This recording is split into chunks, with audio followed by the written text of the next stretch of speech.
И они меня принимали, сами испанцы, за баска. А потом кое-кто принимал меня за болгарина, значит, который добровольно приехал. Кстати говоря, фамилию там, под которой меня знали и которую я имел, тоже была такая македонская фамилия Ксанти.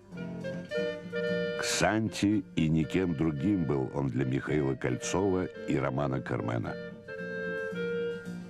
Для Ильи Эренбурга, Долоресы Барури и прежде всего для Эрнеста Хемингуэя.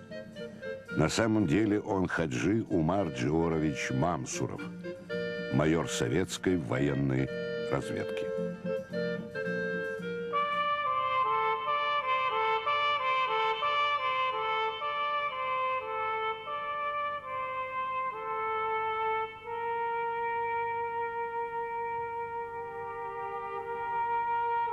Боевая фамильная башня на въезде в осетинское село Даргавс. Реликвия рода Мамсуровых. Здесь они обретали укрытие в черную годину. Из поколения в поколение. 500 лет подряд. Многое пережили горцы. Те, кому не удалось спастись от врагов и эпидемий, находили покой в древнем городе мертвых. Случалось, и сами приходили сюда, предчувствуя смертный час. Да, многое пережили горцы, но каждый год, выбираясь откуда угодно, встречаются они у фамильной башни. Это место заложено как бы фундамент для мамсуровских. И все Мамсуровы чтят это для себя честью, чтобы побыть здесь, на родине.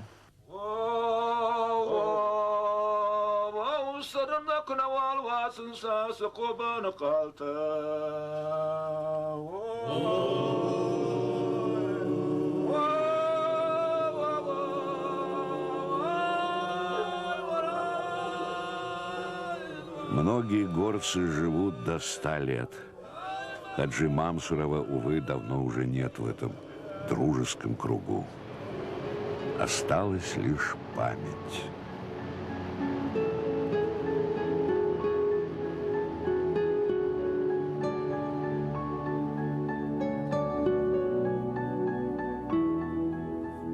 Здесь, в селе Ольгинском, он родился.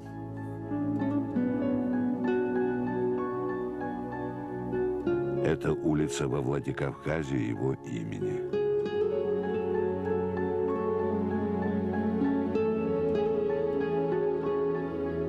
Его фамилия в ряду героев Северной Осетии.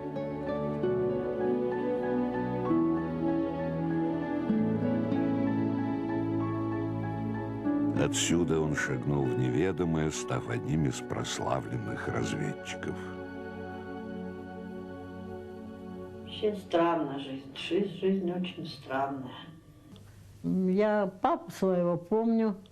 Примерно с 5 лет я помню его. Я помню такой случай, что он стоял во весь рост, я к нему подошла и обняла его за колени и посмотрела вверх на него. И мне показалось, что он такой огромный и такой красивый. И я всегда говорила, что папа у меня самый любимый. С Хаджи Джорджем, генералом Мамсуровым, мы познакомились практически по телефону. Я набрал по вертушке телефон, подошел к Хаджи Джордж и сказал: знаете, простите, не знаю ваше имя, отчество. Вы знаете, это очень сложно. Зовите меня просто товарищ Хаджи. Меня все так зовут. Это был уже немолодой человек, удивительно приветливый, красивый. То, что Хаджи был красивый, здесь вопросы, не подлежащие обсуждению. Времена, в которых жил и действовал товарищ Хаджи, вынуждали его многократно писать свою автобиографию, независимо от многочисленных псевдонимов, под которыми скрывался разведчик. Точная дата моего рождения неизвестна ни мне, ни моим родителям. Наиболее вероятная дата моего рождения является приблизительно ноябрь 1904 года. В босоногом пастушечьем детстве было по крайней мере 2 эпизода, без которых натуру Мамсурова не понять. Пас он чужой скот в горах и отбился от стада бык, пропал. Хозяин потребовал от отца Хаджи возмещения убытков, и тот, нуждой припертый к стенке, не совладал с собой. Ударил сына, ударил по лицу. Такое не прощалось и родителям. Хаджи перешагнул порог родного дома и потом всегда сохранял как самое дорогое чувство собственного достоинства. А тогда 15-летним подростком добрался до Владикавказа и, приписав себе 2 года, стал красноармейцем-добровольцем. «У нас, раз можешь носить оружие, значит, уже мужчина», рассказывал потом Хаджи. Тем тяжелее дался ему пережитый однажды позор. Кто-то принес в отряд слух. Появилось, мол, оружие, один луч которого испепеляет так, что и хоронить нечего. Хаджи увидел этот луч, успел подумать, теперь и похоронить меня не смогут, и бросился бежать. Паровоз прогромыхал мимо, а Хаджи несся, сломя голову, что стало поводом для насмешек. Самолюбие было настолько уязвлено, что спустя десятилетия Мамсуров возьмется за перо и напишет рассказ «Трус», хотя уже давным-давно был для всех окружающих примером бесстрашия. Стать таким ему помог дядя, революционер-профессионал Саханжири, переживший подполье вместе с Кировым, Орджоникидзе и Сталиным. Тогда, вы знаете, такое было время, что любой революционер, он был в известной степени героем. Поэтому, естественно, и Хаджи Умар тоже гордился своим дядей, был готов выполнить любое его поручение. В 23-м году Хаджи отличился в первый раз. Михаил Иванович Калинин приехал на праздник народов Горской Республики, который проходил в Ольгинском. По горам еще гуляли банды. На пути Калинина одна из них организовала засаду. Хаджи собрал отряд и разогнал бандитов. Тогда он получил свое первое ранение. В 24 году Хаджи окончил военно-политическую школу и вступил в Компартию. Став преподавателем Краснодарской кавалерийской школы, участвовал в операциях по ликвидации банд на Северном Кавказе.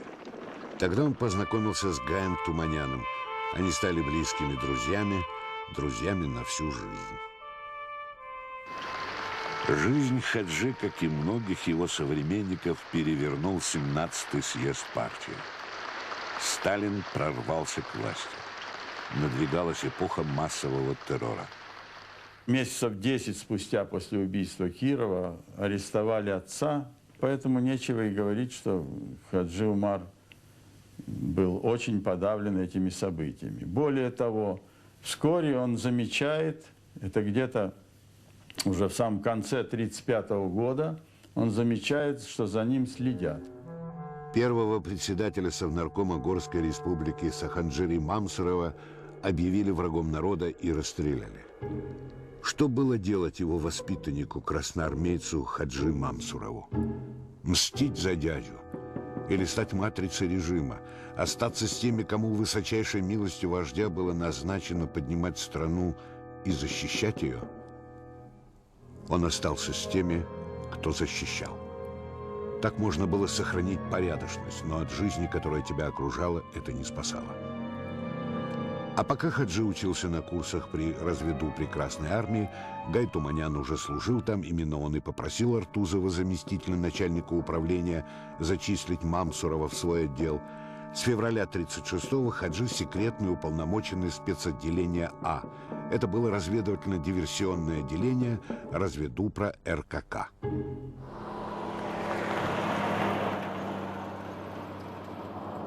В 1936-м он впервые выехал за рубеж. Испания стала дорога для него как первая любовь. Из Испании он писал Вале, жене Гая Туманяна: «Чувствую себя настоящим Дон Кихотом, хотя, наверное, для Дон Кихота больше подходит Гай, а я больше для Санчо Панса. Ездим с ним по всем местам, где эти орлы проезжали». Первое, что я делал, я формировал, сколачивал части испанские.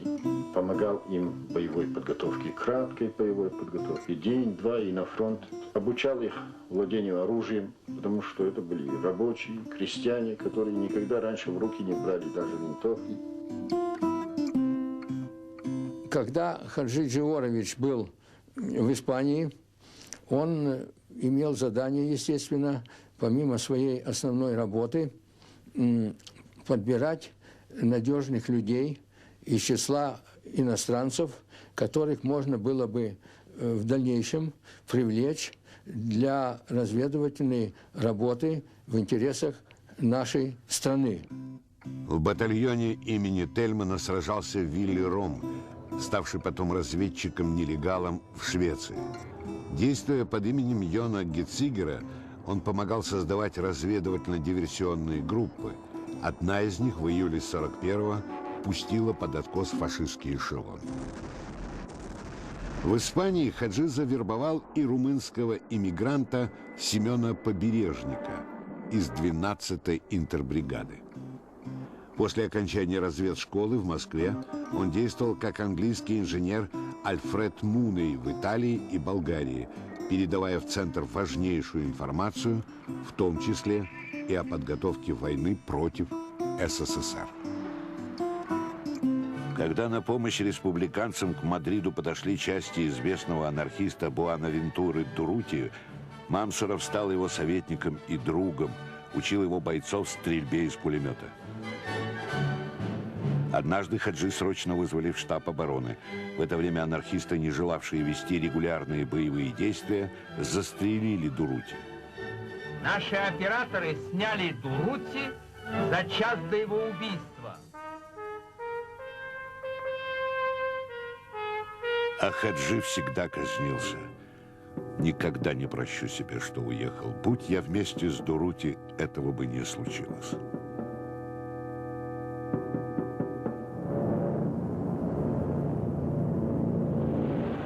Франкисты вплотную подошли к столице.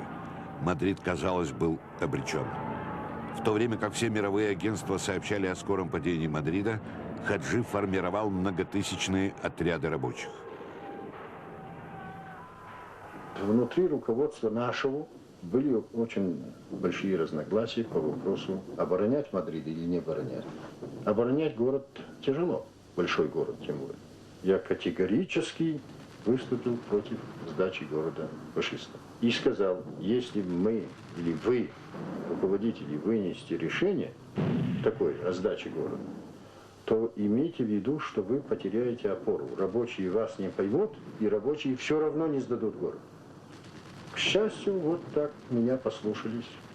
И вот самые трагические дни Мадрида, это 5 ноября, 6 ноября, 7 ноября. Я один остался там руководить обороной.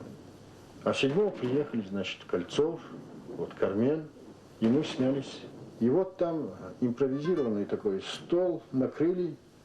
Кажется, бутылка вина была там, ломтик хлеба, один все, и какая-то консерва. Шпроты, кажется, русские, наши советские шпроты были. И бутылка эта, значит, тоже наша советская водка была. Они выпили за революцию. Кольцов позвонил в редакцию «Правды», сказал, что Мадрид будет держаться до последнего. Они понимали, что здесь проходит репетиция будущей борьбы с фашизмом. Хаджи уехал на передовую. Мог ли он предполагать, что 7 лет спустя, в тот же день, ему со своей кавалерией придется форсировать Днепр и освобождать Киев? Как мало даже самые прозорливые из нас представляют, каким будет их завтрашний день.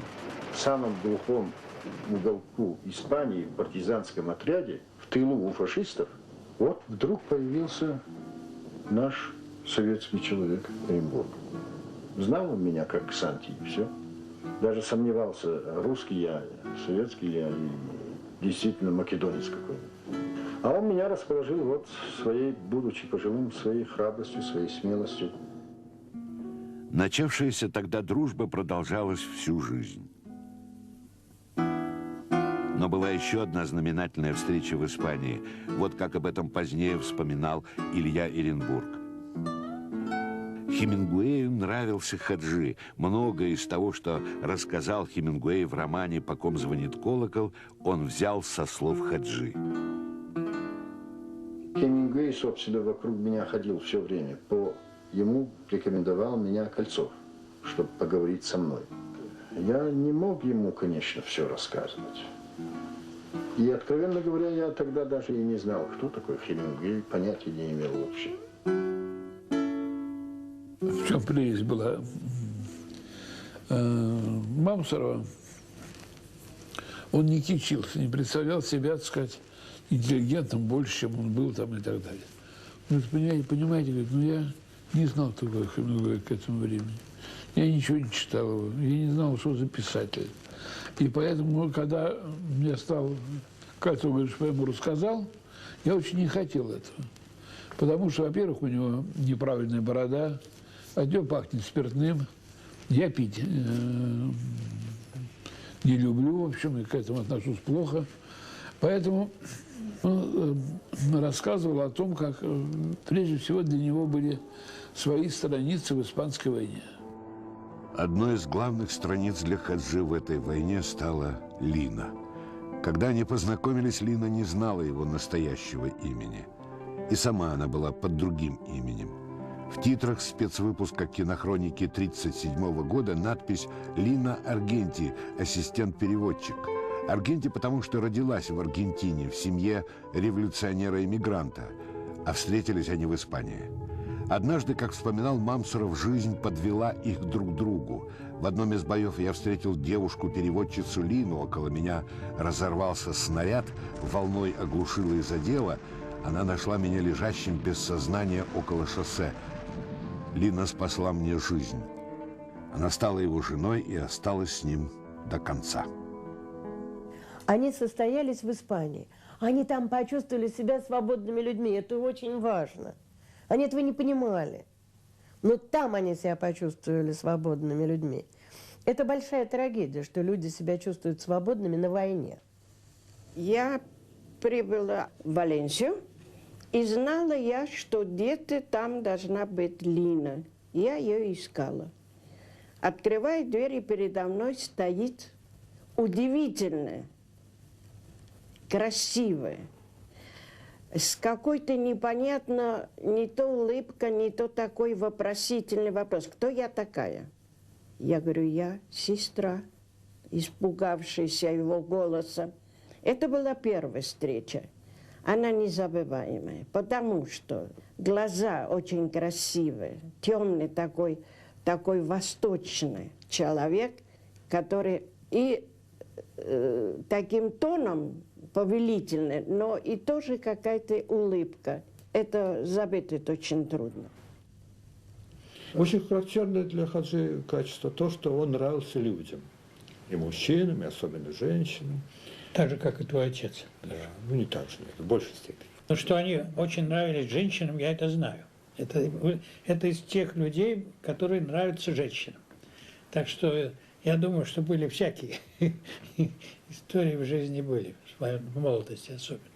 Я очень помню фразу, очень характерную вот именно осетина, который очень верен своей женщине, но спокойно ко всему относится. Он говорит, знаешь, Егор, вот я сижу в Валенсии, дождик идет, пули посвистывают. Лина 2 дня как уехала, Лины нет, и мне почему-то не по себе. Но есть другая сторона этого брака, что этот брак был чрезвычайно политизирован. Лина все-таки приехала из Аргентины в Испанию, будучи, в общем, западным человеком, и мне рассказывал Батрахальцев, который работал вместе с Хаджи, генерал Батрахальцев. Знаешь, он приходит к кому-то другому в гости. Ну, нормально, выпьешь рюмку водки, там, песни попоешь, потанцуешь. А к ним приходишь, как в поэтический клуб. Они все время спорят, все время доказывают, что друг другу. А спорили они потому, что у Лины было все-таки, я думаю, Лина очень жестко относилась к оценке режима. А Хаджи волей-неволей должен был защищать режим. Они были очень разными, ну, абсолютно разными. Это был лед и пламень. Мама была очень эмоциональная, она размахивала руками, она громко смеялась, она была очень яркой такой, где-то там романтичной. Отец был спокойным, молчаливым, очень молчаливым, немногословным, выдержанным. Но в то же самое время он мог завестись с полуоборота.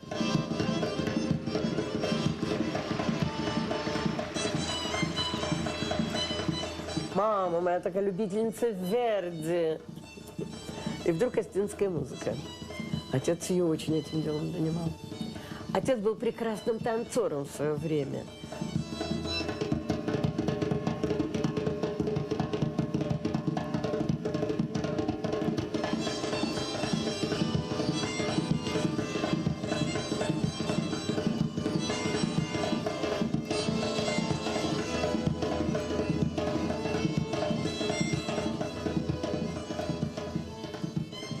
Папа же, кроме остинской музыки, ничего не признавал. Ну, правда, вот испанская музыка ему нравилась. Ну, испанская музыка – это тех лет. Егор Яковлев был первым журналистом, которому Хаджи рассказал о своих встречах с Хемингуэем. Егор Владимирович принес ему книгу. Роман «По ком звонит колокол» Хаджи читал вместе с Линой. Вновь переживая трагедию испанских партизан, Мамсуров остался верен себе.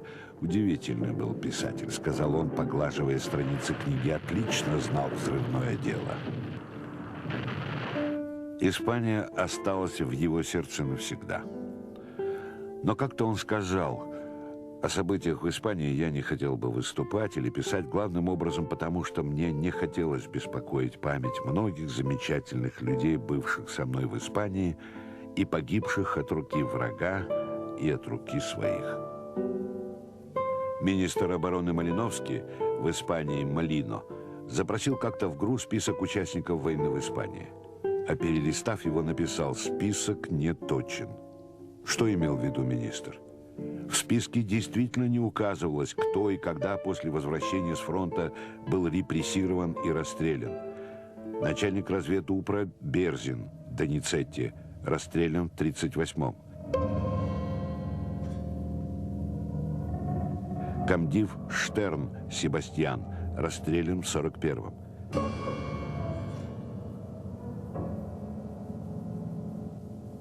Генерал Смушкевич Дуглас расстрелян в 1941-м.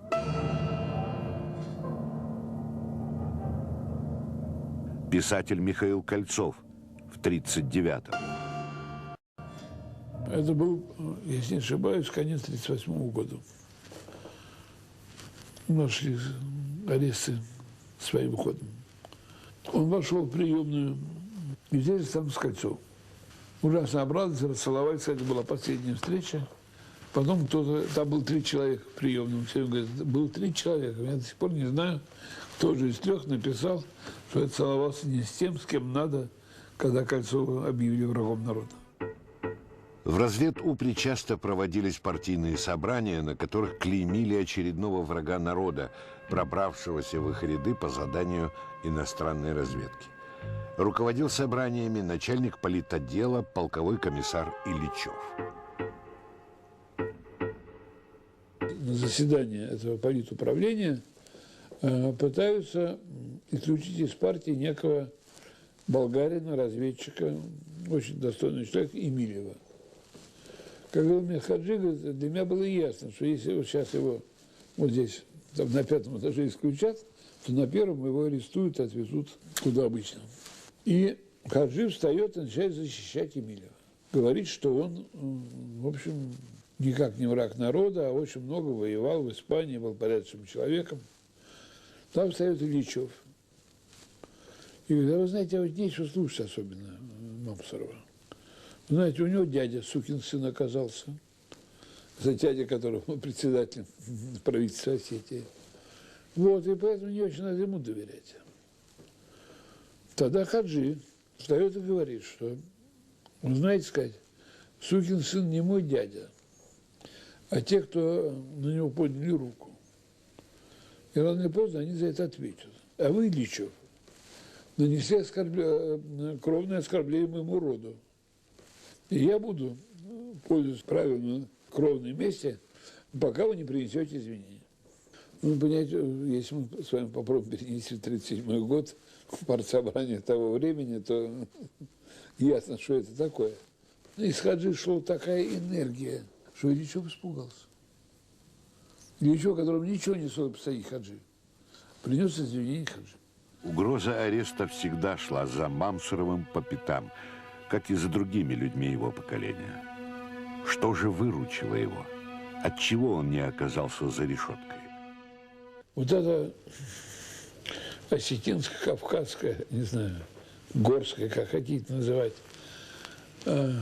непримиримость Хаджи к неправде, в общем, оберегала его от очень многих вещей. Это, конечно, никак не могло служить защитой тогда, когда сажали и расстреливали. Скорее, это фактор везения. И еще то, что он был обычно далеко, на каком-то расстоянии от тех, кто сажал.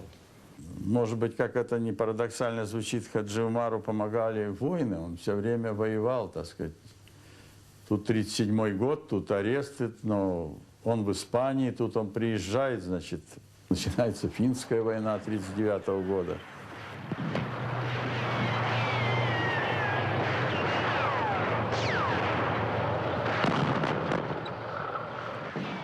Финскую войну Мамсуров, заместитель начальника оперативной группы разведупра на фронте, командир особой лыжной бригады. Вставал ли он когда-нибудь на лыжи в Осетии? Скорее всего, нет.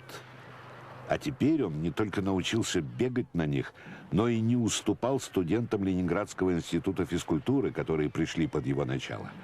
Надев финскую форму, лыжники носились по тылам противника. Хаджи вспоминал, финны распускали о нас всякие слухи. Они сами себя пугали, называли нас «красные дьяволы». Слухи разносились по всей округе, и как только мы появлялись, возникала паника.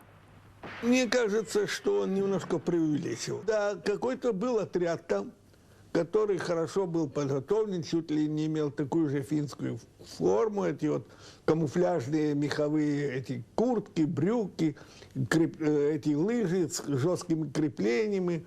Но вы же понимаете сами, что такое какой-то один отряд на фронте 1000 километров.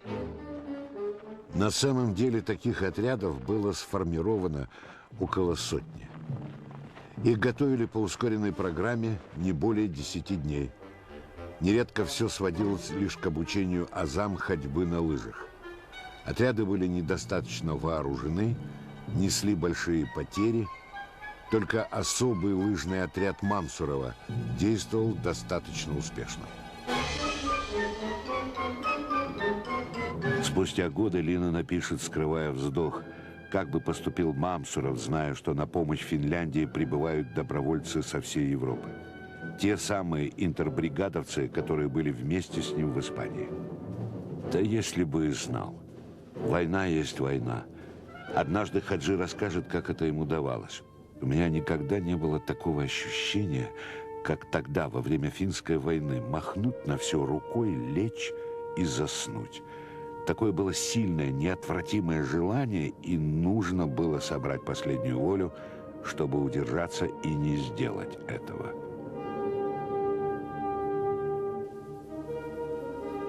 После финской войны Сталин собрал в Кремле очень представительное совещание и стал выяснять, почему мы так плохо воевали. И Сталин говорит, сказать, а скажите, а кто-нибудь вам мешал воевать? И поднимает руку полковник Мамсуров. Говорит, да, мешали.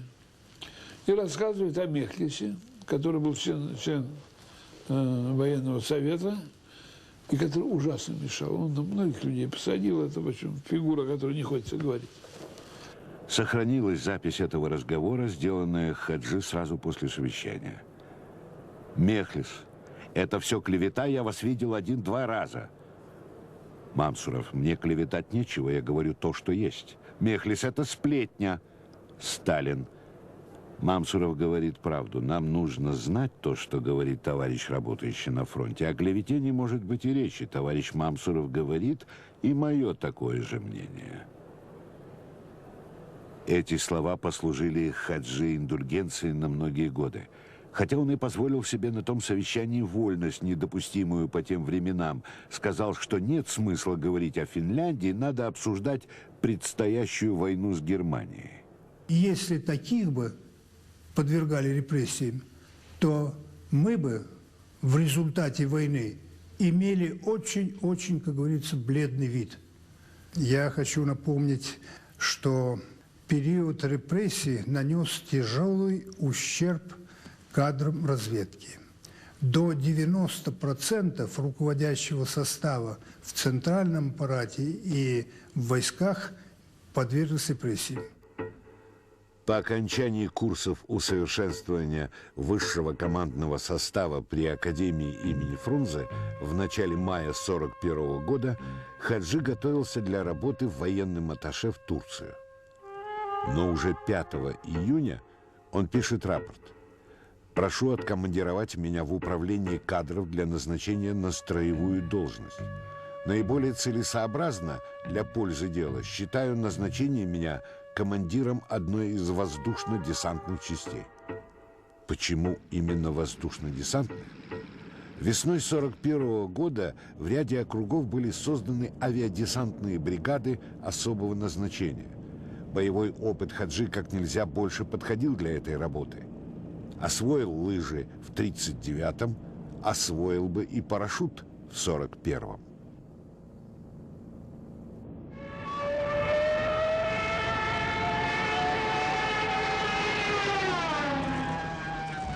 Война началась в воскресенье. В понедельник Мамсурова вызвал начальник разведупра, откомандировал в распоряжение маршала Ворошилова.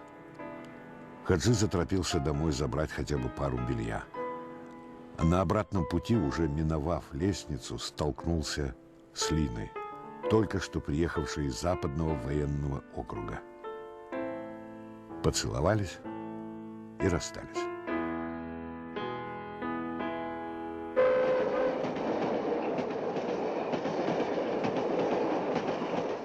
Задачей группы Ворошилова было разыскать в белорусских лесах штаб округа, потерявшего связь с Москвой с начала войны, его командующего генерала Павлова и заместителя наркома обороны маршала Шапошникова, который изучал возможности создания новой линии обороны. Потом Мамсуров вспоминал: трудно себе представить большую глупость в государственной военной политике, когда система укрепленных районов, хорошо освоенная, вооруженная и подготовленная вдоль старой западной границы, стоившая советскому народу огромных средств, была разрушена в связи с выходом наших войск западнее прежней границы. Не знаю, в какой мере виновен во всех этих делах Ворошилов, освобожденный с поста наркома обороны в апреле 1940 года, но в этой поездке он воочию, видя многие наши ошибки и просчеты, не переставал возмущаться, давая понять, что виноват в них кто-то другой. Штаб округа нашли в лесу. Кругом беспорядок, полное отсутствие управления. Они поставили бойцов в строй, потом нашли и Павлова. «Ты какими судьбами к Санте сюда попал?» — поднялся он навстречу Хаджи. В Испании Павлов, генерал Пабло, был советником и командовал танковой бригадой. Узнав о миссии группы Ворошилова, Павлов сказал: «Ну, теперь я пропал». Маршал Шапошников считал арест Павлова ошибкой. Не то время теперь. Это внесет большую сумятицу в среду командного состава и без того не забывшего недавнего изъятия людей. Это будет самоубийством. Враг жесток и, вероятно, поставил перед собой решительные цели. Ворошилов послал телеграмму Сталину. Он просил не арестовывать Павлова, а назначить командиром танковой группы, собранной из отступающих частей. Сталин приказал арестовать Павлова и отправить в Москву. Из воспоминаний Мамсурова.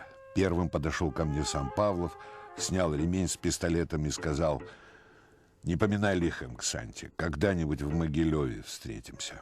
Он был почти спокоен и мужественен в эту минуту. Павлова расстреляли в 41-м.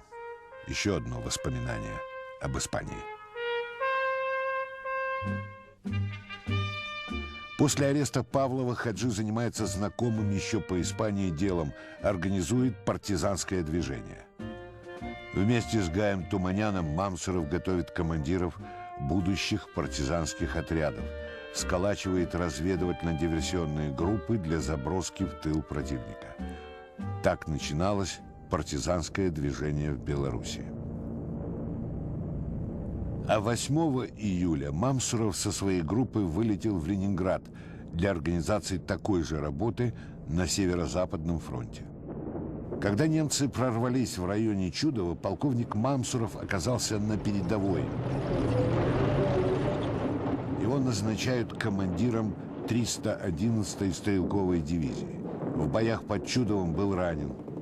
Месяц в госпитале в Ленинграде, потом самолетом через линию фронта в Москву. И новое назначение. Начальник разведотдела Московского фронта и особой оперативной группы Генерального штаба. Это был самый ответственный момент войны. Фронт находился по существу в пригородах Москвы. Оборону готовили на всех рубежах, вплоть до Садового кольца. На него именно в начале Великой Отечественной войны была возложена задача организации в широких масштабах, в больших масштабах разведывательно-диверсионных действий в тылу противника и на территории государств Западной Европы, занятыми фашистскими войсками.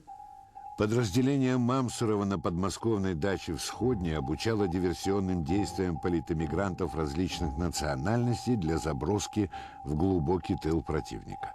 Исполком Коминтерна отбирал их прежде всего из числа бывших интробригадовцев, имевших опыт партизанской войны в Испании. На проводы подготовленных разведчиков-диверсантов приезжали известные в то время руководители, военно-политические деятели: Димитров, Ракоши, Тольятти.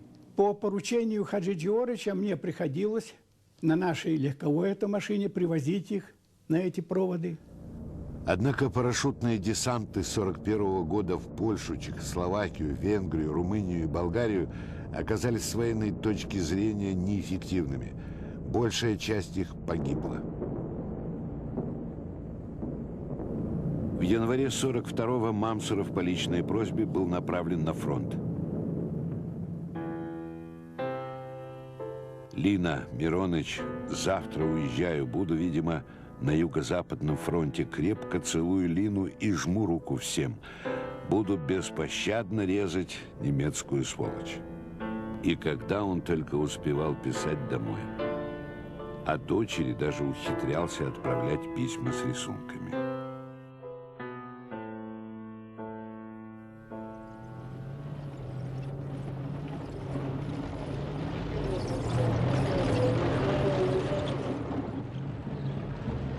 Летом 1942-го 92 фашистские дивизии устремились на Кавказ.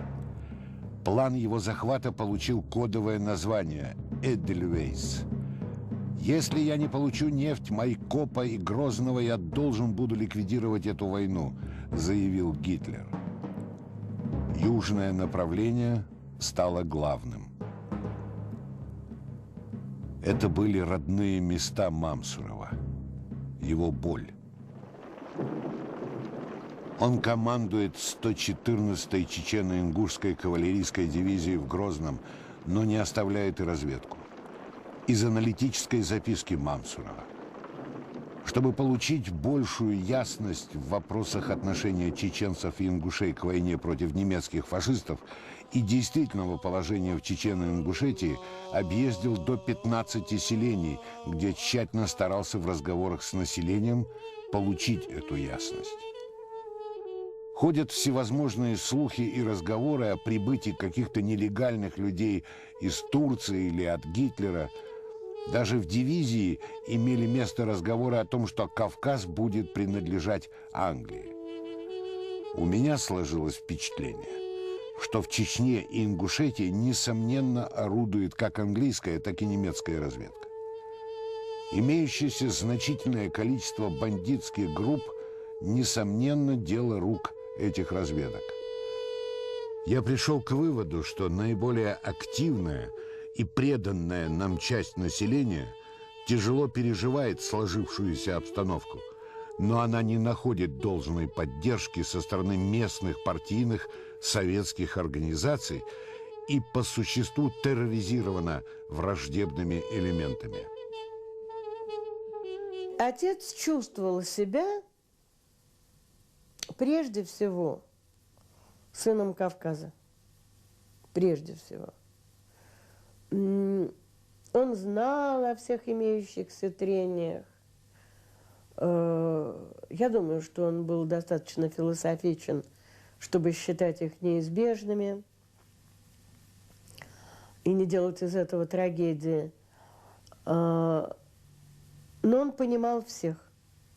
И из его уст поношение какого-либо народа никогда бы не прозвучало. Такое не могло даже зародиться в его голове. Воевал Хаджи недолго. Уже в августе он был отозван с фронта и снова брошен на партизанскую работу. Крым, Кавказ. Хаджи уже видел это в Москве и Ленинграде. Окрестности и знакомые улицы родного города были изрыты рвами и окопами. Повсюду устанавливались противотанковые заграждения. Население получало оружие. Жители Орджоникидзе готовились защищать свой город. Мы с бабушкой, с маминой мамой, жили в селении Ольгинское у родителей отца. Это была наша вот первая часть эвакуации. И в одну прекрасную ночь кто-то постучался, тихо постучался в ставни. Не помню, кто подошел, открыли. Приехал отец. Он тогда создавал на Кавказе партизанское движение. Он был в черкеске, он был в кавказской национальной одежде, и он дедушке сказал: иди и приведи такого-то, такого-то, такого-то и такого-то. Хаджи отбирал людей для засылки в тыл противника, сам инструктировал и обучал их, устанавливал связи и пароли, готовил конспиративные квартиры, закладывал тайники. Партизаны устраивали завалы на дорогах и сходы лавин с гор. Если в партизанском движении Северного Кавказа были положительные результаты, то это благодаря Хаджи. В ноябре 1942-го у стен Орджоникидзе немцы потерпели крупнейшее поражение на Кавказе. Провалилась последняя попытка Гитлера прорваться к нефти Грозного и Баку. А Мамсурова ждало новое назначение. Он отозван в Москву в Центральный штаб партизанского движения к Пономаренко и назначен начальником оперативного отдела. Известный диверсант Илья Старинов, воевавший вместе с Хаджи в Испании, писал: «На Мамсурове лежала огромная ответственность за правильность сведений о противнике. Сведения от партизан, пусть отрывочные и нерегулярные, поступали, но они требовали перепроверки и подтверждений, причем своевременно, что было крайне трудно при тогдашнем состоянии связи. Партизанская война в тылу гитлеровцев приняла такие масштабы и была столь эффективной, что по существу стала вторым фронтом. Но Мамсурову хотелось в действующую армию. Он добился этого только в марте 1943 года, стал командовать 2-й гвардейской крымской кавалерийской дивизии. В октябре 1943-го в составе 1-го Украинского фронта они форсировали Днепр, затем участвовали в боях за освобождение Киева. Из письма Хаджи с фронта. Уже 3 месяца как без роздыху воюем, и за это время я видел столько чудовищных преступлений, что, кажется, то, что сообщает в газетах комиссия о зверствах гитлеровцев, это пустяки по сравнению с тем, что есть на самом деле. Если бы у меня было время, то, наверное, переквалифицировался бы в писателя бичующего и воюющего неистово против неслыханного зверства этой сволочи, именуемой фашизмом. А это Житомир. Будничные кадры кинохроники. Ноябрь 43-го. Хаджи во главе своей дивизии на улицах освобожденного города. За руководство боевыми действиями Хаджи награжден орденом Суворова и произведен в генерал-майоры. Ему предлагали повышение по службе, но он не хотел расставаться со своими кавалеристами. Мы с мамой ее называли «Дикая дивизия», потому что там были люди, которые родились на коне. Там были чеченцы, черкесы, ингуши, казаки. По-моему, там даже у него было 1 или 2 амурских казака.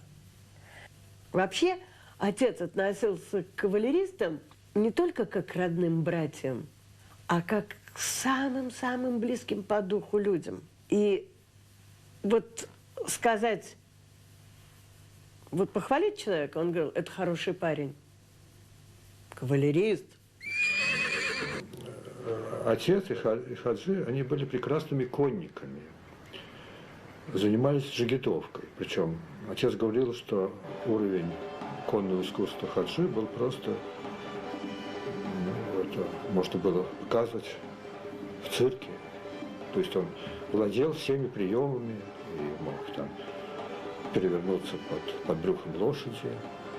То есть высочайший уровень конного искусства. Когда по телевизору показывали джигитовку, тут же он комментировал.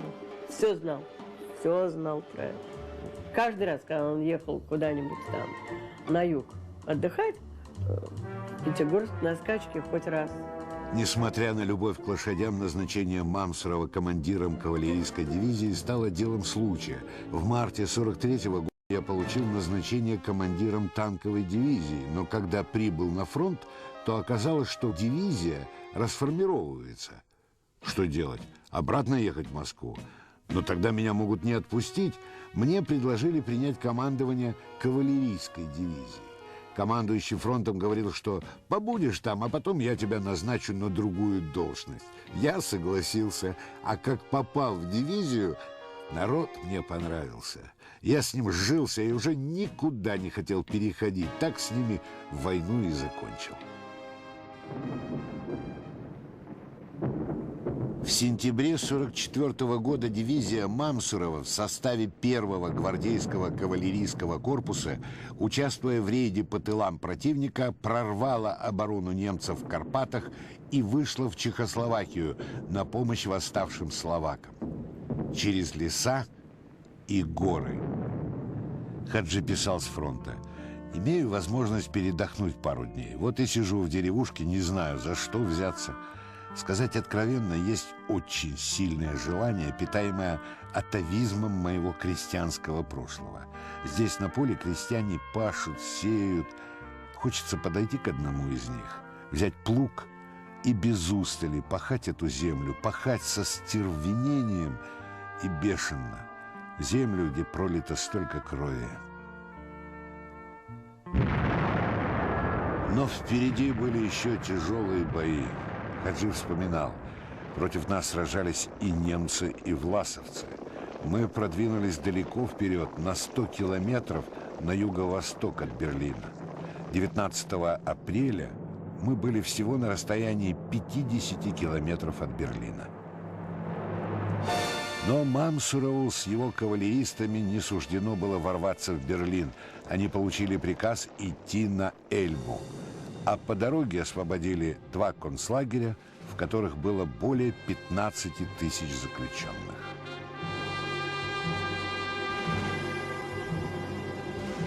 В конце апреля 45-го дивизия Мамсурова форсировала Эльбу. Его кавалеристы оказались первыми, кто встретился там с американцами. 25 апреля в 16:45. А дальше, как у всех, праздник Победы. Его дивизия была награждена орденом Ленина, 2 орденами Красного Знамени. На параде Победы герой Советского Союза генерал-майор Мамсуров командует сводным батальоном 1-го Украинского фронта.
24 июня 1945 года. Москва, Красная площадь, Парад Победы.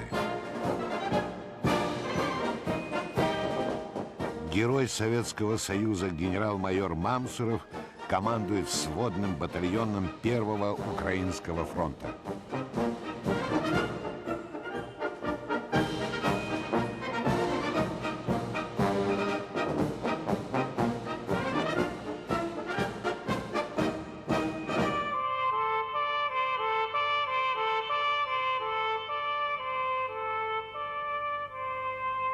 В 1945 году, можно сказать, я впервые увидела отца. Он прибыл на Парад Победы, и утром в 6 часов утра меня разбудил какой-то звон, гром, восклицание. Я поняла, что прибыл папа. А я не знаю, как я поняла, но я это поняла. Он вошел в мою комнату, бабушка говорила: «Хаджи, не надо, она спит». Я закричала: «Надо, надо». Он вошел в комнату. Я его обняла и стала называть на «вы». «Кто я?» – спросил он. «Вы мой папа», – сказала я ему. И у него показались слезы, потому что, ну вот, родная дочка называет его на «вы». Однако праздник продолжался недолго. Настала пора расформировывать дивизию. Мамсуров оказался в Чкалове, в Южноуральском военном округе. Живу как волк. Условия моих ребят исключительно ужасные, впереди никакого просвета, кроме хамского отношения тупых людей, увешанных регалиями и напыщенным величием. В глазах их читаю такую мысль: «Ах ты, сукин сын, ты живой! Почему не убит? Поразительно, что ты жив. Наверное, плохо воевал». Это из писем Хаджи Зинаиде Александровне Цикалаевой, матери своего погибшего друга. Нахожусь по существу в ссылке. Работа ни в какой степени не удовлетворяет. Может быть, настала пора диалектической смены эпохи оптимизма и жизнерадостности, которыми я обладал, их противоположностью, не знаю. Знаю, что мне тяжело чувствовать себя заживо погребенным. Главное теперь то, что я не могу ответить на мучительный вопрос. Зачем это? Я не устал жить, нет. Я еще и сейчас смотрю на многое в жизни глазами ребенка, увидевшего первый раз в жизни солнечный луч. Даже простые вещи меня радуют, но я не вижу просвета на ближайший период времени. Счастьем было бы вырваться из этих тисков. Ему удалось вырваться. Вскоре он стал слушателем Академии Генерального штаба имени Ворошилова. Еще одна особенность Мамсурова: он всю жизнь учился, воевал и учился в промежутках между войнами, от партийной школы во Владикавказе до коммунистического университета народов Востока в Москве. Последний диплом, который получил Хаджи, подписал маршал Рокоссовский. Хаджи служит в Прикарпатье. Командует механизированной дивизией, потом корпусом. Из письма Хаджи Гаю Туманяну. Изучает танки и прочую технику, копаясь во всяких там фрикционах, бортовых передачах и клапанах. Наука нехитрая, начальство у меня до черта. Каждый пробует меня дразнить, а я молчу. И все удивляются, какой мрачный, молчаливый человек, а мне просто посмеяться не с кем. И потому тоскливо, мрачно молчу.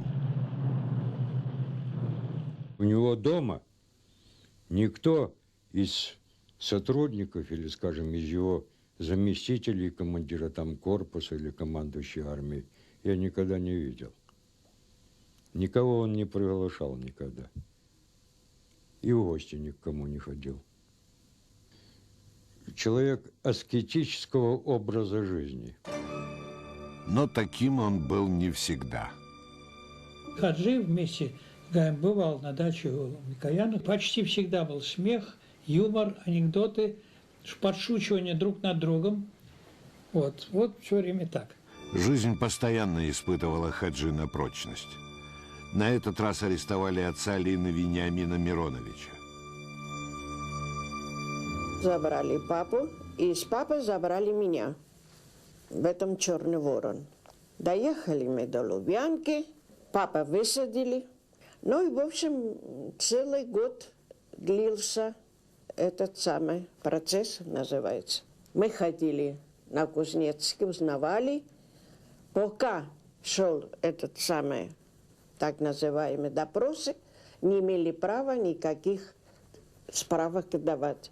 Его отправили, я узнала, 9 октября 1951 года, Тайшет-Братск. Был такой ГУЛАГ. Когда узнал Хаджи об аресте папы, он сразу прилетел в Москву. Он приезжал в Москву и встречался с Берией, чтобы вымолить у него, отпустить деда. Вот. Но так как Берия охотился за ним не в плане посадки, а в плане перехода отца на работу к Берии, он выбор свой сделал. Он отказался работать у Берии даже ценой спасения деда, которого он безумно любил. Я думаю, что после этого в душе отца что-то отмерло. А может быть, возник страх в виде самоконтроля. Вот почему он держал нас всех в черном теле, чтобы не болтали, чтобы лишнего не сказали, чтобы там не говорили. Потому что он боялся за нас. И он казнился, мне так кажется, что он не мог противостоять этой машине. Это, конечно, накладывало свой отпечаток. Поэтому именно стиснув зубы и приходилось дальше служить. Но сказать такое, чтобы он прислуживался, я бы этого не сказал. Он держался достаточно независимо. Мамсуров, по-моему, своим начальникам в рот не заглядывал, а принимал самостоятельные решения. Это мы чувствовали. В июле 1955-го Хаджи назначен командующим 38-й армией Прикарпатского военного округа. Его предшественником был достойнейший генерал, герой Советского Союза тоже. Он жил в двухэтажном особняке. Вот первое, с чего начал свою службу в должности командующей армией Мамсуров, этот особняк отдал под детский сад. А сам поселился в обычной городской, причем двухкомнатной квартире. Об этом во всех газетах, во всех областях Западной Украины было написано. А у него какие трофеи были, значит? 3 трофея. Да.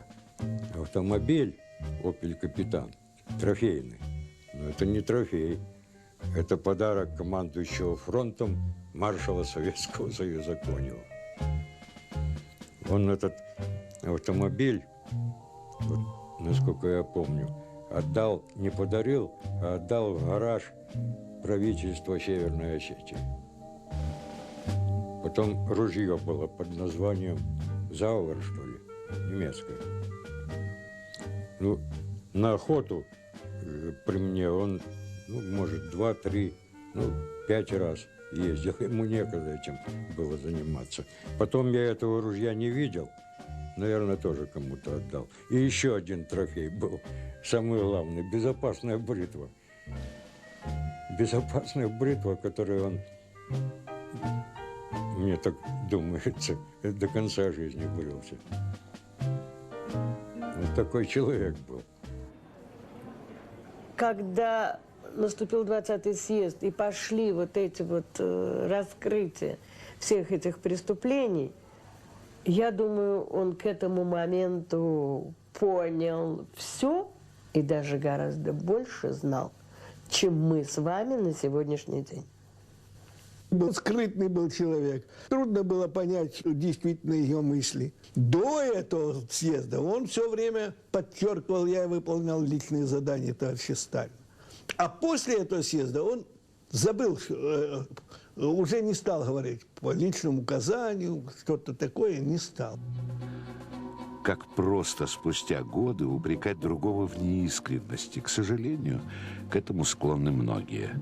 Но очень немногие решились бы на запись, которую сделал Хаджи в 1946 году за 10 лет до 20-го съезда, побывав на приеме выпускников Академии, где выступал Сталин. Хаджи записал тогда: нельзя было отказать ему в логике и последовательности. Правда, при внимательном продумывании этой логики и мысли невольно приходил к выводу об упрощенчестве и догматическом подходе к явлениям и основным вопросам современности. Сила воздействия логики этого человека заключалась в примитивном мышлении и потому доступна многим.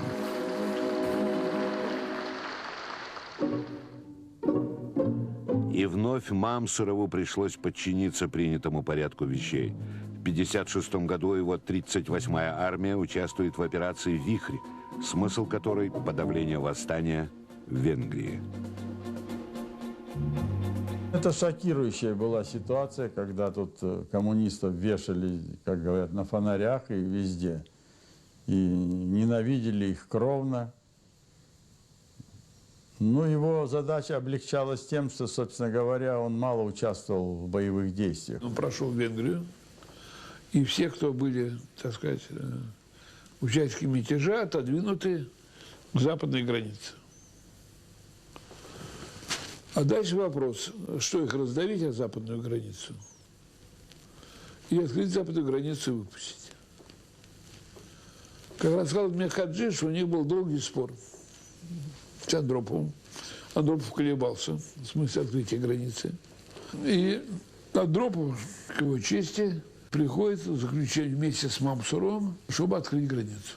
То есть, таким образом, иммиграцию выпустить туда. Можно победить в споре, можно отстоять свое «я», но нельзя победить себя и то, что ты чувствуешь. Он в 1956 году приехал после венгерских событий, и он был в очень плохом и в смысле здоровья, и в смысле настроения. Он очень был, ну я чувствовала, что человеку вот и жить не хочется, вот такой он был. Вот, он целыми днями вот сидел на этой койке и все. Хаджи последние годы был все время такой вот, он все время массировал сердце. Я говорю: Хаджи, а что вы все время руку здесь держите? Что, сердце болит? Да, говорит, у меня инфаркт был. А чего случилось?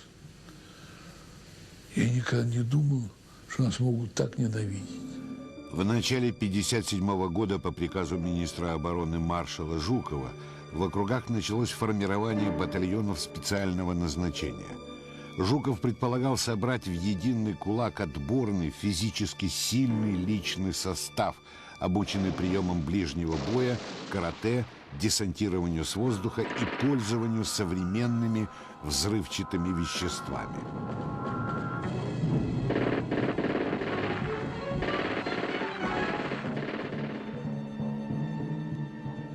Когда Жуков приехал с инспекцией в 38-ю армию, он предложил Мамсурову заняться формированием этих частей и созданием учебного центра, так называемой школы диверсантов.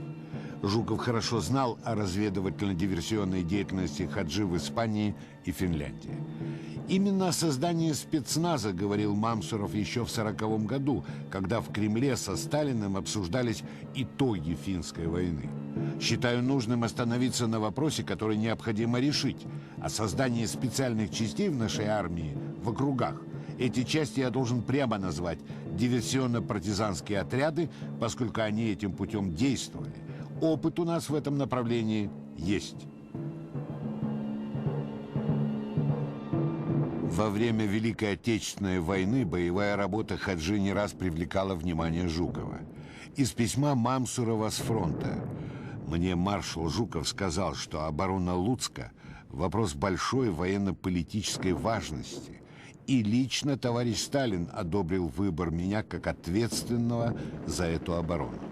При этом Жуков сказал, что если я удержу Луцк, он меня будет представлять лично Сталину.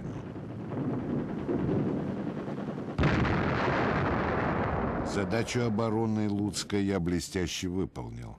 Однако обещания ушли в область предания. Российский государственный архив новейшей документации, бывший архив Центрального комитета Коммунистической партии Советского Союза. Здесь долгие годы под строжайшими грифами хранились материалы Октябрьского 1957 года пленума ЦК партии. Какие же тайны скрыты в стенограммах выступлений на пленуме со столь обыденной повесткой дня об улучшении партийно-политической работы в советской армии и флоте? В действительности, на этом пленуме произошла расправа над Георгием Константиновичем Жуковым. Из доклада Суслова. Недавно президиум ЦК узнал, что товарищ Жуков без ведома ЦК принял решение создать школу, как будто школу диверсантов с контингентом в 2 с лишним тысячи человек. Товарищ Жуков даже счел нужным информировать ЦК об этой школе. О ее организации должны были знать только 3 человека: сам Жуков, товарищ Тименко и генерал Мамсуров, который был назначен начальником этой школы. Спустя полвека впервые об этих событиях со слов Хаджи рассказал его близкий друг Михаил Мильштейн. О встрече с Жуковым Мамсуров рассказал Гаю Туманяну, который приходился родственником Анастасу Ивановичу Микояну. Будучи братом жены Микояна, они часто встречались и относились друг к другу по-родственному. Я помню, что отец взял Хаджи Умара Джоровича с собой, и они вместе поехали к Микояну рассказать об этом событии. Микоян, первый заместитель председателя Совета Министров, воспринял рассказ Мамсурова очень серьезно. Первый вопрос, который он ему задал, был: а могут ли эти части быть выброшены с воздуха на Кремль? Мамсуров ответил утвердительно. Микоян поспешил на доклад Хрущеву. В воображении Хрущева, воспитанного на теориях заговоров, по-видимому, сразу родилась мысль о намерении Жукова подготовить военный переворот с помощью бригад специального назначения. Из выступления Хрущева на пленуме. Относительно школы диверсантов, если ты хочешь это сделать, почему в ЦК не скажешь? Мы поможем, как это лучше сделать. Но ты говоришь: нет, это я, Штименко и Мамсуров. Ведь и у Берии тоже была диверсионная группа. Берия вызвал головорезов, они были в Москве, и неизвестно, чьи головы полетели бы. Товарищ Жуков, ты скажешь, что это воображение большое? Да, у меня вот такое воображение. Нельзя этого допустить, нужно обезвредить. История с так называемым диверсионным формированием, которое якобы создавал Жуков для захвата власти, и была основой его заговора в этом деле, это все выдумка Хрущева для того, чтобы вот избавиться от Жукова, которого он боялся очень. Но у Жукова и мысли никогда не было захвата власти. Я об этом так смело говорю, потому что сам причастен к этому формированию. Прилетел Туркестанский военный округ генерал-лейтенант Трусов. И он мне объясняет, что вот с появлением атомного оружия нужны подразделения специального назначения для борьбы с ним.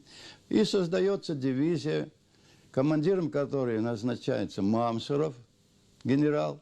А тебе, то есть мне, предлагается должность его заместителя. А у меня уже пошли книги, уже хорошо шла у меня литературная работа. И я решил отказаться. Вот это вот выдумка Хрущева, что это с целью захвата власти, все это он придумал. Это чепуха. Он и Мамсурова, кстати, подвел. Подвел этим самым своей выдумкой. Якобы Мамсуров пришел там и что-то такое сказал, что вот это все выдумал Хрущев. Мамсуров был порядочный генерал, и он не мог так поступить. Но то, что я знаю от семьи и от Лины, Хаджи не любил. Жуков, это было его право. У них было разное отношение к солдату, ко многим другим вещам, но тем не менее, в общем, это было так. И мне он никогда об этом не рассказывал, думаю, что не рассказывал потому, что это, мне как-то Лина об этом говорила, что это было слишком болезненное для него воспоминание. Понимаете, я думаю, сама мысль о том, что он волей-неволей, случайно, не случайно, но каким-то образом заложил Жукова, не давал ему покоя. Хотя уважали, конечно, Жукова и его заслуги в войне, безусловно. Но как министр к нему имели много претензий. Его боялись и знали. Была знаменитая такая фраза «жуковская тройчатка», когда он за что-то человека, если выгонять хотел, он снять, разжаловать и уволить. Надо сказать, что вопрос о школе диверсантов был лишь одним в ряду многочисленных обвинений. У Суслова читаем. В отношении политработников Жуков говорил: привыкли за 40 лет болтать, потеряли всякий нюх, как старые коты. Это он говорит о политработниках. А что же боевые товарищи маршала, участники пленума? В то время, когда я писал книгу о Жукове, и меня очень удивило, как же так это могли его соратники, которые с ним столько операций провели успешных, и теперь, значит, поливают его. Я удивился, почему? Потому что это же 57-й год, уже после культа личности. Уже им нечего бояться. Уже имеют маршальские погоны, большие должности, дачи, квартиры, все материально обеспечены. Уже, как говорится, можно было бы и не пойти в этой струе, выполнять указания генерального секретаря Хрущева и выступать так. Но, видимо, вот предыдущая служба, она оказалась сильнее. Пленум постановил вывести Жукова из состава ЦК, освободить его от обязанностей министра обороны. Его место занял Малиновский, не допустивший расправы со Штеменко. А генерал Мамсуров продолжил службу в Главном разведывательном управлении, хотя отношения с некоторыми коллегами после пленума стали весьма неоднозначными. Я не думаю, что он переживал за эпизод с Жуковым, поскольку он-то был в этом отношении совершенно не виноват. Если кто и наломал дров, так Жуков. Что мне лично Мамсуров по этому поводу рассказывал? Знаешь, говорит, никого я ни о чем не информировал. Я, говорит, вообще с сотрудниками аппарата Суслова никогда не общался. Ну, а потом продолжил. Я, говорит, конечно, возмущен был и обратился с письмом к Суслову и к Жукову. От Суслова ответ получил. По телефону. Не от него лично, конечно, а от кого-то из сотрудников, таких второстепенных. Мне было сказано, что это потребовалось в интересах дела. А от Жукова получил ответ. Жуков написал, что я никогда не сомневался в вашей добропорядочности. Мамсуров не нуждается в похвале и защищен от хулы масштабами своей личности. Но это мнение людей, которые знали его, воевали вместе, служили рядом. У Хаджи Джорджа была своя правильная человеческая линия. Линия службы Родине. Вот такой был Хаджи. Через все походы и бои Хаджи вернулся к тому, с чего он начинал. В Главное разведывательное управление. Он опять стал заниматься тем, что было ему так хорошо знакомо. Напряженная оперативная работа, военно-стратегическая разведка от стран Ближнего Востока до Китая. То, что ставилось в вину Жукову, стало реальностью. Из рот сформировали батальоны, потом бригады спецназначения. Мамсуров, как первый заместитель начальника ГРУ, отвечал за их мобилизационную и боевую подготовку, за разработку и обеспечение системами вооружений, за тактику боевых действий. Требования основные он довольно четко формулировал. Военная разведка должна быть постоянно боеготовой, в любое время действовать активно, где бы какая обстановка ни случилась. Мамсуров занимался также кадровыми вопросами, лично подбирал офицеров для работы в аппарате ГРУ, руководил выездной комиссией. У него была большая рабочая тетрадь, красная, насколько я помню, которую мы за глаза офицеры называли кондуитом. И тогда мы все подшучивали над ним. У него была сломана дужка очков. Он доставал кондуит свой и как-то, скосив голову, склонив голову, так одним глазом читал этот самый текст свой. И потом делал вывод. Ты подожди, не торопись с его оформлением, подожди. Но я скажу точно, что первым, кто заподозрил в Пеньковском человека с двойным дном, был Хаджи Джиорович. Он очень чутко реагировал на местные такие особенности людей, знал хорошо Северный Кавказ, Кубань, и он не верил тому, что говорил Пеньковский в своих биографиях, поставил ему твердый заслон на выезд за границу в 1962 году. Ну, а дальнейшую судьбу этого Пеньковского всем известно. Он оказался, Мамсур, в этом отношении абсолютно прав. Суд приговорил Пеньковского к расстрелу, а сама эта история стала крупнейшим провалом Главного разведывательного управления.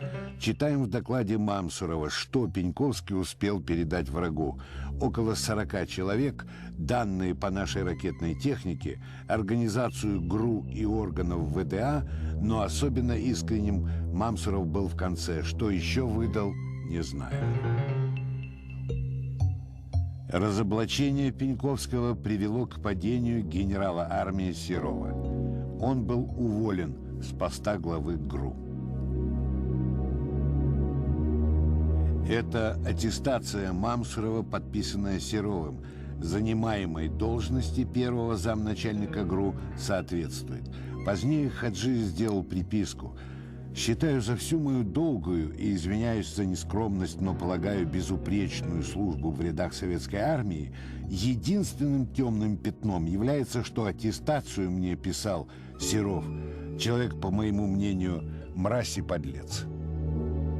Серов многие годы возглавлял КГБ и прославился жестокостью, с которой он осуществлял депортацию народов Кавказа во время войны и подавлял оппозицию в Прибалтике и в странах Восточной Европы.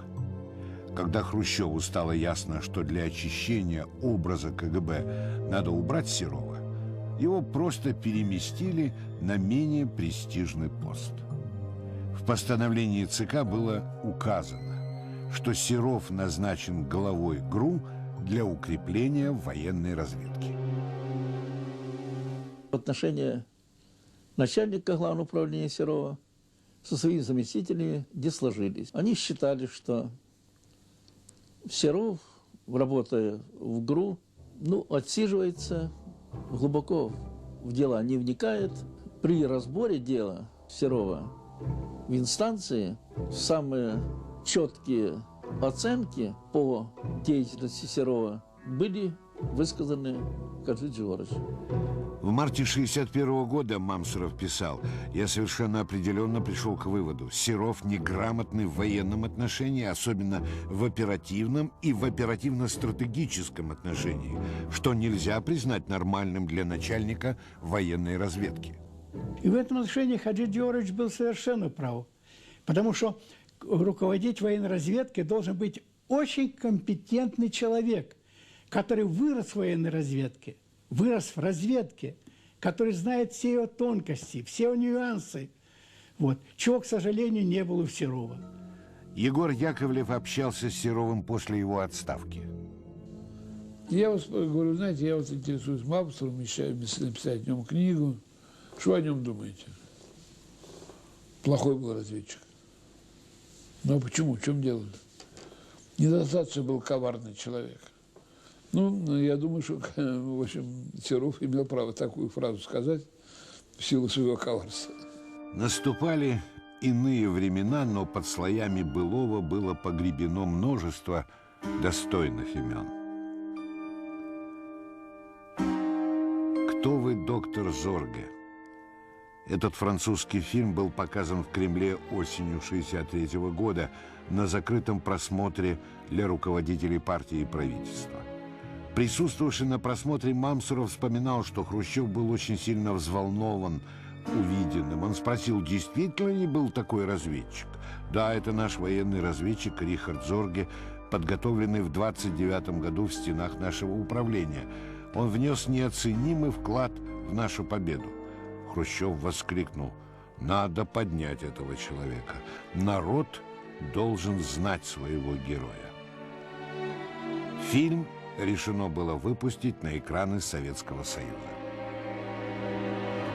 Потом он вспоминал: я прочитал все материалы, относящиеся к переписке с резидентурой Зорге, а материалов этих 21 том, и в каждом 400-500 листов. Например, открыл какую-то страницу и говорил: вы посмотрите, что они написали на деле Зорге. Написано: группа, работающая на противника. Вы понимаете, каким нужно быть подлецами, чтобы использовать эту группу, а на ней писать, что это группа, работающая на противника. Генерал Голиков, руководивший разведупром в то время, каждый день докладывал Сталину развединформацию. 19 мая он доложил о сообщении Зорге.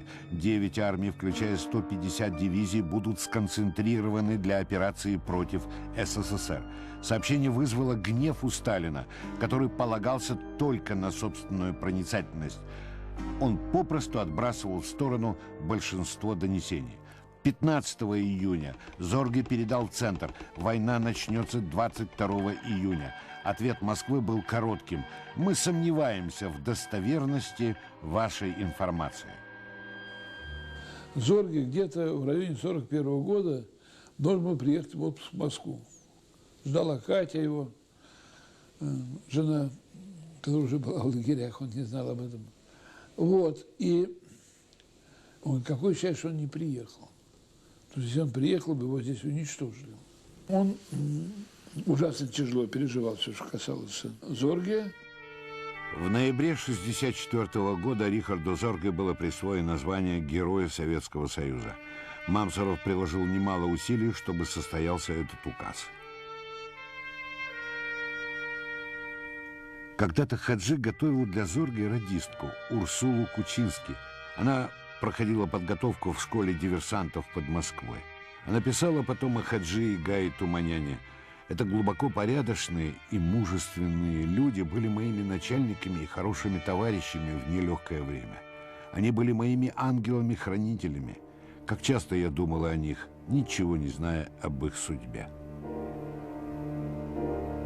В эти годы, благодаря Хаджи, из небытия возвращались и другие имена. Хаджи поставил своей целью, значит, обязательно, чтобы память о моем отце осталась в стране, осталась в сердцах у людей, чтобы отцу было присвоено звание Героя Советского Союза посмертно.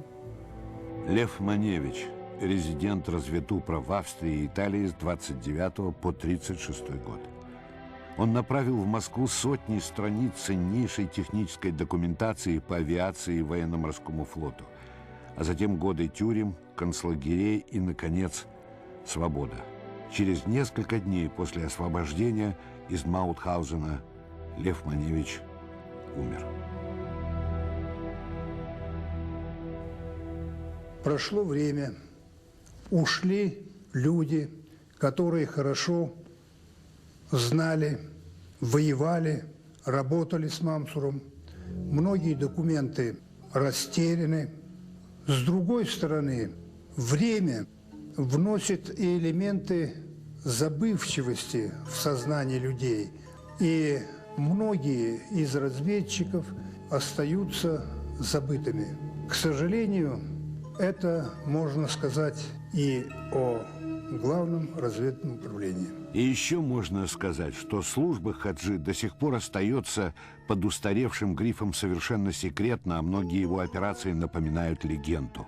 В 1940 году, когда в Румынии пришел к власти Антонеску, и там установилась такая фашистского типа диктатура, Компартия была объявлена вне закона, группе коммунистов, в которую входила в будущем министр иностранных дел Румынии Анна Паукер, вынуждена была, избегая ареста, уйти в Советский Союз. Мамсурову и Туманяну было поручено встретить их на границе и обеспечить переход. И вот когда Мамсурову и Туманяну стало известно, что группу коммунистов задержали румынские пограничники. Они совершили дерзкий налет на эту заставу, вытащили этих коммунистов, переправили их на территорию Советского Союза, причем сделали все так искусно, как рассказывал Хаджи Джаорович, что румыны так и не поняли, кто это совершил, все списали на контрабандистов, которые в то время довольно активно действовали на румыно-советской границе. Хаджи Умар, насколько я помню, с его слов, конечно, участвовал активно в освобождении и Пальмира Тольятти, и Мариса Тереза. Они попали в окружение фашистских войск, были блокированы, и освободить их не было никакой надежды. В общем, честно говоря, не знаю в самом деле деталей, но знаю, что здесь все было замаскировано под фашистский отряд, который приехал что-то проверить.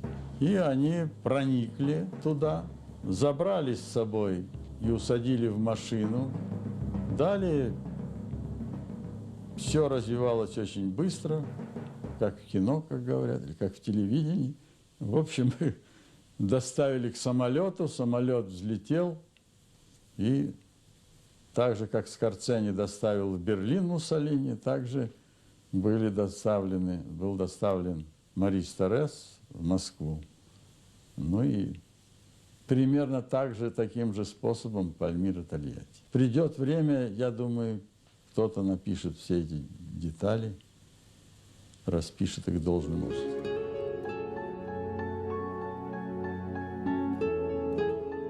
И хотя деталей явно не хватало, якобы по цензурным соображениям, о Хаджи уже публиковались многочисленные статьи, писались книги.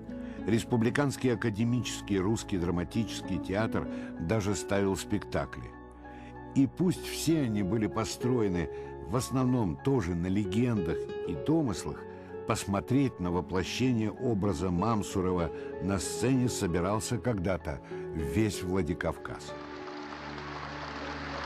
Роль Хаджи в одном из спектаклей исполнял Тамерлан Сабанов. Личность Мамсурова – это уровень, конечно, планетарный, потому что он был одним из тех людей, которые делали победу над злом. Зло тоже планетарного масштаба, фашизм. Все понимали, что мы делаем спектакль о благородном человеке, о чистом человеке, о светлом человеке. И вот атмосфера во время постановки, она была в соответствии с личностью. После спектакля, прямо вот с первых рядов ветераны войны во время поклона протягивали руки, чтобы, значит, пожать мне руку и сказать спасибо за исполнение роли Хаджи Мамсурова. Это для меня очень важно.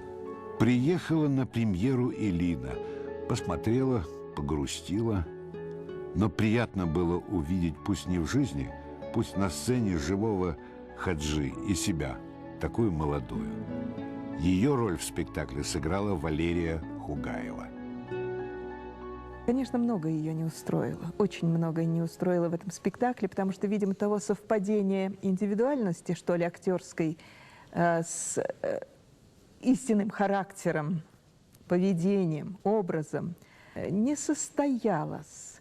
Она говорит, что почему не пригласили меня, я бы проконсультировала и передала бы многое того, что вот еще в этом спектакле не хватает. Не хватало домашних деталей, каким он был в семье, в отношениях с близкими. Когда я его как-то спросил: папа, а ты чего-нибудь боишься? Он сказал: я боюсь твоей мамы и Валентины Яковлевны Туманян. За язык. Я-то тогда не поняла, я маленькая была. Ну, как маленькая, мне где-то лет 9 было. А потом я поняла. Они были очень остроязычные дамы. Особенно моя мама. И он иногда тушевался. Когда он тушевался, он говорил: ну, Линочка, ну, Линочка. Они были разные. Но к концу жизни, вот будем говорить так, к 60-м годам они стали симбиозировать. Вот. А уже моя мать к концу жизни стала, наконец, настоящей осетинской женщиной, о которой всю жизнь мечтал папа. У него была такая униформа. Были такие плащи макинтоши. Вот он одевал макинтош, который доходил до пят, кепку аэродром и шел на рынок. И там он просто доставлял себе удовольствие. Он торговался со всеми представителями Кавказа. Что-то там пересыпают свою речь их словами. И в результате он приносил продукты в астрономических количествах. Это можно было на полк. Мама всегда была в ужасе, что мы с этим будем делать. Но отец был очень широкий человек, чрезмерно широкий человек. И он при этом говорил: подаришь соседям, например. Вообще осетинские мужчины такими женскими делами не занимаются. Ни на какие базары они не ходят, ничего они не готовят, они только вот сидят за столом. Это их основная обязанность. Ну вот отец любит. Ко всему прочему, он очень придавал большое значение. Он говорил, что так на Кавказе не положено. Внешнему поведению человека. Как человек сидит, чтобы не горбился. Чтобы человек выглядел достойно. Как сидит, как ест, как ходит. Это очень важно. Как это мотивировалось? Чтобы человек выглядел, там, особенно женщина, выглядела достойно. Хаджи не часто удавалось бывать на родине в Осетии. Последний раз он приехал сюда в 65-м. Приехал, потому что заболела мать. В больницу ходили к матери. Ну и бывало, вот придем и посидит там. Это мать по-русски не говорила, и он с ней общался на родном языке, на осетинском. Когда уходим, он обращается ко всем.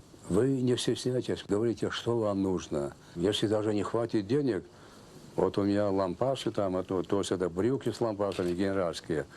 Продам, но деньги мы найдем. Родное село Ольгинское отмечало в тот год свое столетие. Знатный земляк был на расхват. Вечно весь Совет Министров едет на машинах и куда-то его увозят. Ну, каждый хвалится, что он с ним знаком. Понимаете как? А однажды Хаджи занялся горестной статистикой. Решил подсчитать, сколько осталось в Ольгинском мужчин, живших рядом с ним. Оказалось, что из 70 человек умерло своей смертью 20, расстреляно с 37 по 39 13, убито в Отечественную войну 23 человека. Убито кровниками 6, сослано в Сибирь 2. Старых знакомых осталось 4. Вот такая статистика.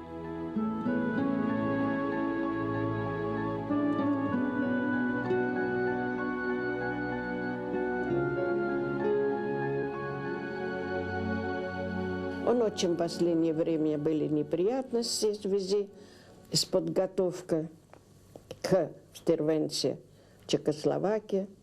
Он очень переживал. Для него это был очень тяжелый момент в его жизни, но очень переживал, я об этом много говорил. Он все время думал, конечно, об уходе из армии. Для него это было не вопрос, там, сказать, карьеры, денег, несерьезно. Для него было очень трудно просто решиться начать другую жизнь. Впереди уход из армии и очевидное безделье. Можно умереть без дела, можно умереть. Это запись на клочке бумаги, сделанная в госпитале, куда он попал после очередного сердечного приступа. Да найду себе работу, но хорошо, что не буду заниматься делами дачников-кулаков. Ненавижу эту породу генералов, на дачу и машину променявших свои идеи. А может, и не было у них этих идей. Он часто болел в эти годы, но всегда оставался верен своим принципам и своим друзьям. В президиум съезда писателей, писателю Шолохову М.А., С большим чувством сожаления пишу это письмо. Прочтя сегодня в «Правде» вашу речь на съезде, я понял, что вы не тот, за которого я вас принимал долгие годы. Это письмо было послано в мае 1967 года в адрес 4-го съезда писателей, где классик советской литературы с изрядной долей язвительности и неуважения отозвался о друге Хаджи Илье Эренбурге. Не знаю, что испытывают другие делегаты съезда, но меня лично крайне огорчает отсутствие моего дорогого старого друга Ильи Григорьевича Эренбурга. Оказывается, он накануне съезда отбыл к берегам италийским. Нехорошо как-то получилось у моего друга. И не надо бы Илье Григорьевичу обижать всех нас. Ни к чему это в коллективе ставить самого себя над всеми, действовать по принципу сварливой свекрови. Как хочу, так и верчу. И далее Хаджи пишет Шолохову: «Не знаю, что там произошло у вас с Эренбургом. Бог с ним, как говорится, он старый человек. Но что он оказывается ближе к советскому народу, это ясно стало мне теперь, а многим было ясно и раньше. Думаю, что несмотря на официальные ваши почести официальных органов, история все-таки правду скажет». Илья Эренбург умер через 3 месяца после выступления Шолохова на 4-м съезде советских писателей. Хаджи пережил своего друга и боевого товарища всего на полгода. То, что он чувствовал себя плохо, это чувствовалось. Чувствовалось. Мы видели однажды даже Хаджи Джеворовича, который шел за стенку, придерживаясь, совсем у него сердце сдавало, работал, как ему хотелось работать, как он привык работать, в полную отдачу, с полной энергией. Он так и умер ведь, по существу, и не уходя в больницу. Почувствовал себя плохо на работе, поехал домой и не встал. В каждом послужном списке есть своя последняя запись. Генерал-полковник Мамсуров Хаджи Умар Джеворович исключен из списка вооруженных сил в связи со смертью 5 апреля 1968 года. Смерть связана с исполнением обязанностей военной службы.